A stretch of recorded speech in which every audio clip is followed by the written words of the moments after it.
Hello there and welcome to another BoBeats synth video, and today we're gonna answer the number one question that I get on social media, and that is, what's a good starter synth?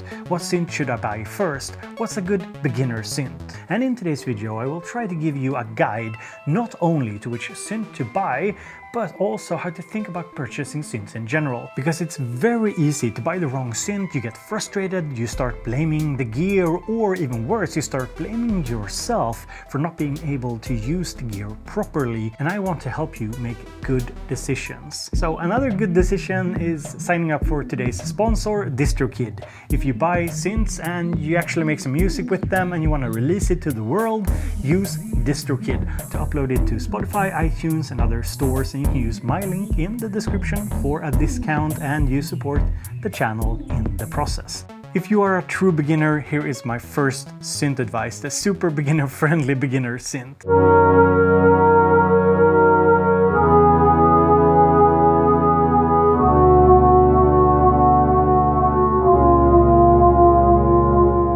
So if you know nothing about synths and you're also quite a beginner at music production in general, I would suggest buying a Yamaha Reface CS. This is a virtual analog polyphonic synthesizer.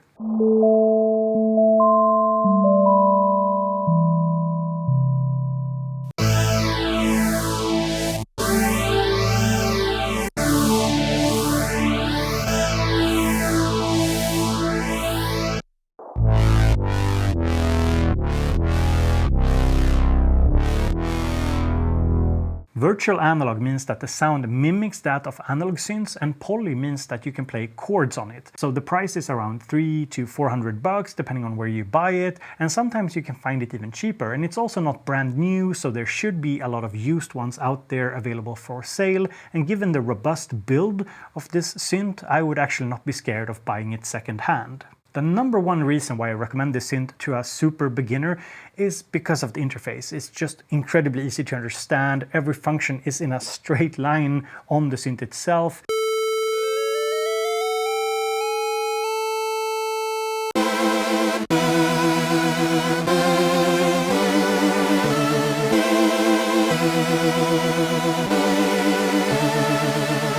Now, a negative is that you cannot store sounds on the synth itself for later recall without a companion app. So there's basically no presets on this synthesizer. But other than that, it's a very straightforward and easy to use synth, and you can even battery power it. And yeah, I have a more in-depth video linked in the description if you want to go and check that out. Next up, let me tell you about the best all-around beginner synth. So let's say you had a look at the Yamaha Reface CS and it's not scratching that hardware synth itch. Then perhaps you need something a bit more advanced.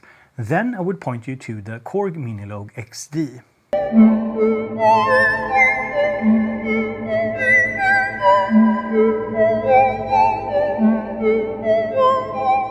The Minilogue XD, or XD for short, is an analog polysynth, meaning that instead of a computer chip generating the actual sound like on the Yamaha Reface CS, the sound is generated by analog circuitry.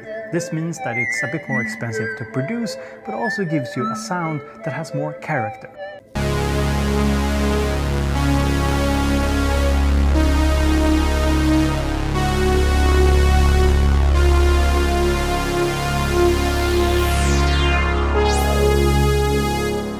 Costs around $600 to $700 depending on where you are in the world, and you get a lot of synth for the money.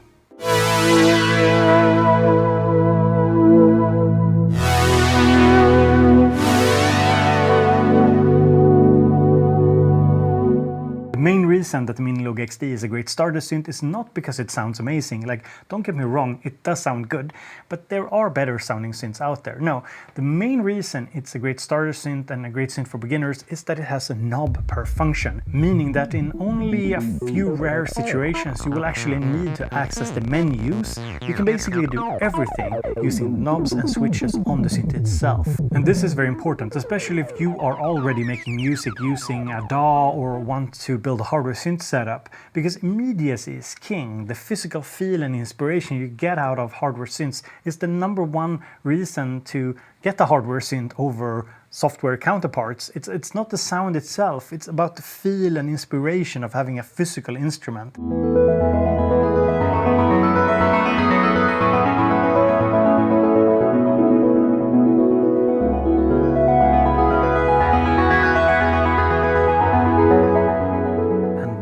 negative is that the XD has mini keys, which might not be to everyone's liking.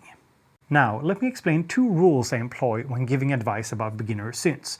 Rule number 1, accessibility. When you're starting out exploring hardware synthesizers, you want something without a lot of menus and shift commands. Now, menus should be self-explanatory. You don't want to be cycling through menus before you get to the actual fun of sound design. And shift command means that on some synths, a lot of functions are hidden behind button combinations.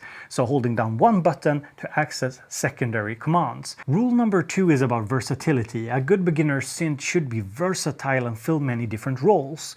Mono synths are amazing, but if you're building a hardware synth setup or just want a hardware synth to connect to your DAW or your computer, you want the first synth to be able to do multiple things: bass, lead, effects, chords, melodies with overlapping notes, and so on. And that requires a polyphonic synth, a synth that can play more than one note at a time.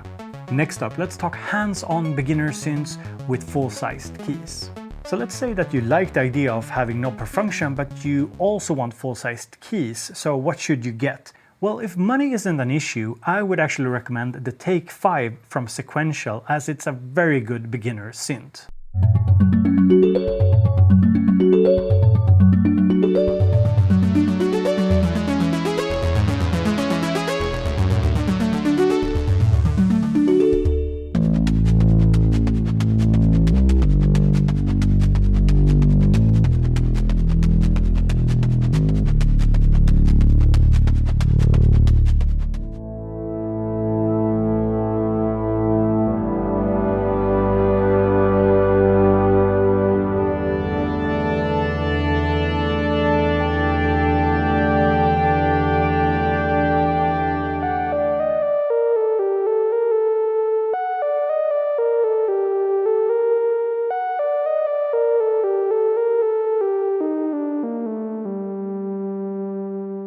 No, I'm not joking. While it's a super expensive synth at around 1600 bucks, I would absolutely recommend it for a beginner if money isn't a problem, because it offers the same super straightforward interface as the Minilogue XD. You have knobs for all the important parameters, and you have full-sized keys on a keypad that actually feels pretty good to play. Oh yeah, this is the sort of sounds that I really like.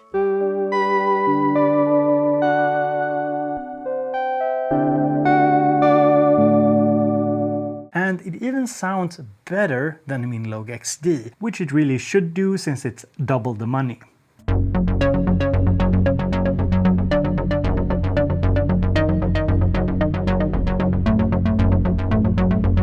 The XD does have better effects though. The sequential Take 5 effects are okay, but they don't sound as good as the XDs and they're not expandable. However, the Take 5 offers a mod matrix and the Minilogue XD does not. And if you don't know what a mod matrix is, stick around because I will explain it shortly. Now, what if you want full-sized keys, a hands-on synth experience, and you don't want to pay 1600 bucks for the synth?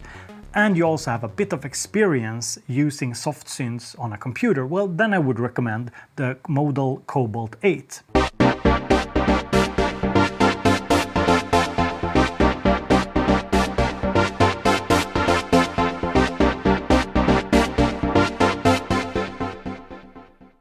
The modal synths are a bit more advanced to use than say Minilogue XD, and the reason being is that they require more shift commands and menu diving than the XD or Take 5. But a big plus is that the Cobalt 8 isn't as expensive as the Take 5, making it a slightly more budget-friendly option.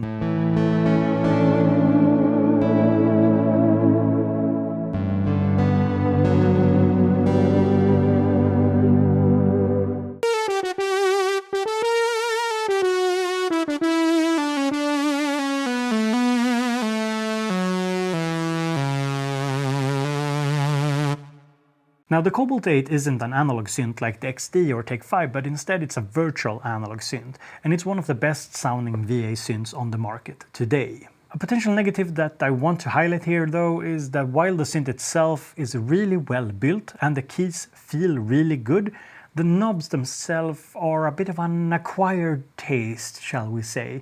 They offer very little resistance and simply aren't that nice to turn, according to me and some others. But yeah, it's something that might be important to you, so yeah, if you want really nice knobs to turn, it might not be the synth for you. So if learning a few shift commands sounds fine and you need a full-sized keybed and you love the sound that you're hearing from the Cobalt 8 demos, then it's a really good starter synth for you. Next up, let's talk complex beginner synths. What if you are okay with a bit more menu diving but you instead get a deeper synth experience? Then I would point you to the aforementioned Cobalt 8, the HydraSynth Explorer and the Arturia Minifreak. What do these three synths have in common? Well, they're all digital synths and they all offer a mod matrix and a lot of ways to sculpt your sounds using complex modulations.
So what is some mod matrix? Well, let me explain it to you. So it basically means that you can freely assign a modulator to affect a target parameter.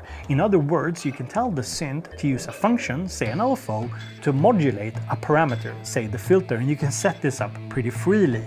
And in even simpler terms, it basically means that you tell the synth to move a knob for you in a particular way. On the Minilogue XD, there isn't a mod matrix, and instead all modulation options are pre-routed, meaning that you can't freely assign modulations, which in turn limits sound design options. But I do feel we have to be real about this. Not all beginners and not even more advanced users will utilize the mod matrix to its fullest extent. Sometimes it's something that sounds good on a paper, it looks cool that you can assign things to affect other things, but in reality a lot of us just want to tweak a few knobs and be done with it. We don't go that deep.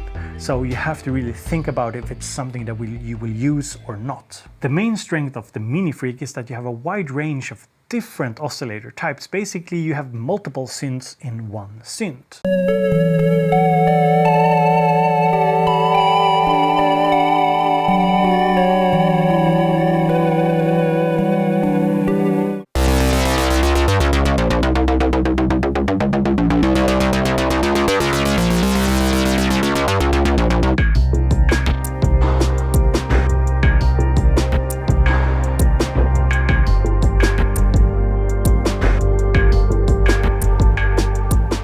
And the main strength of the HydraSynth Explorer, I would say, is that it offers a very unique interface with these buttons that lets you access different parts of the synth, which in turn is a really good learning tool for understanding different parts that make up an entire synth patch and just jumping between them, changing them and seeing what happens.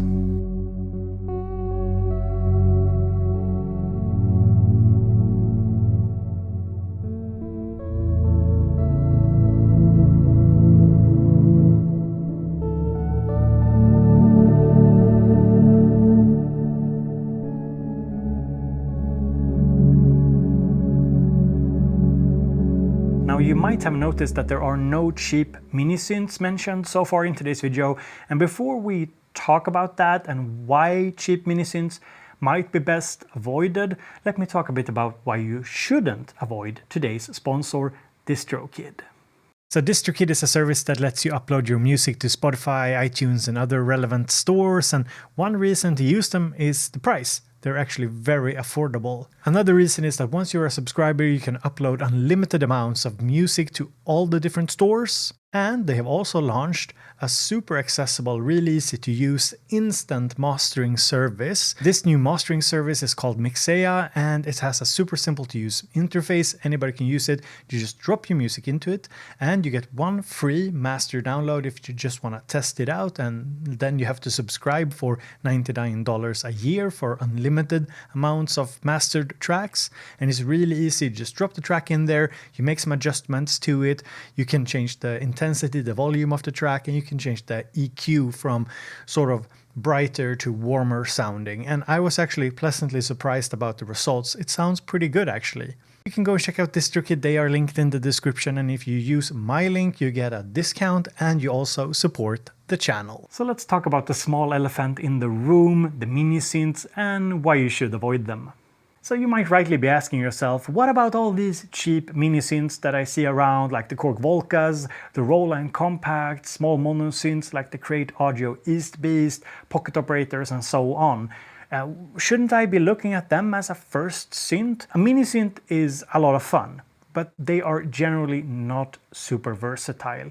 And if you go out and you're looking to spend money on your first synth, you want to spend money on something that you can really grow with and that can fill multiple roles. And I think this is just something that I've learned from talking to so many people about their first purchases and looking at like what made them happy, what worked for them and what didn't. So take my advice for it. Buy a polysynth. You will be much happier if you buy a slightly more expensive polysynth as your first synth. You will have more fun with it. It's a synth that you might want to keep around for a long time. For example, I've had the Minilogue, the original one, and the Minilogue XD ever since I bought them, and yeah, they've just been amazing and fun. Whereas there's many mono synths that I've bought and then sold because frankly they're not always that fun. So what have you learned from today's video? Did you get anything out of it? I want to know, so leave a comment down in the comment section. So I have my own biases and preferences, but when it comes to giving advice to beginners on what to buy, I try and learn from you, the viewer, the audience, from your experiences. What worked for you as a beginner synth nerd? What mistakes did you do? Let us know down in the comment section. It's really helpful to know your thoughts on this. And ultimately, I want you to spend your hard-earned money on things that makes you happy, that work for you, not against you. So remember, if a synth doesn't do it for you, make sure to read the manual first, watch a few tutorials, and if it still sucks, just sell it and move on to another synth. A synth won't solve all your problems. Don't expect it to make you more creative. Don't expect a hardware synth to suddenly make you the best producer ever. View it as a bit of fun. Hardware synths are for inspiration, for creating interesting sounds, for just sitting down and having fun with. So yeah, thank you so much for watching. Have a great day.